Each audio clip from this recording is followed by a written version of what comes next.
একটা collective campaign শুধু রাজনৈতিক ফায়দা লাভের জন্য, মানুষকে বিভ্রান্ত করার জন্য, নিজেদের ধান্দাবাজির জন্য বলছে যে গণভোট জাতীয় নির্বাচনের আগে।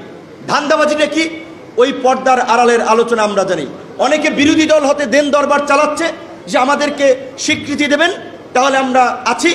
অনেকে 10টার জায়গায় 15টা সিট বার্গেনিং করার জন্য এটাকে একটা টুল হিসেবে সামনে নিয়ে এসে নির্বাচন নিয়ে একটা অনিশ্চয়তা তৈরি করতে চাচ্ছে, শুধুমাত্র তাদের ব্যক্তিগত স্বার্থে, দেশের স্বার্থে, জাতির স্বার্থে নয়।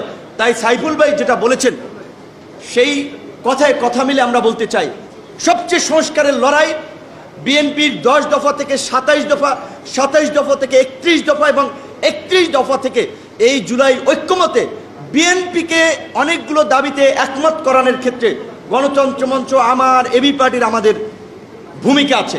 কারণ সবাই মিলে তো রাষ্ট্রটা গড়তে হবে, কোনো কিছু চাপিয়ে দিয়ে তো হবে না, অনৈক্য রেখে তো হবে না। তো কাজে আজকে যে গণভোটের দাবিটা তোলা হচ্ছে, সহজ ভাষায় আপনারা একটু বুঝেন এবং বলেন।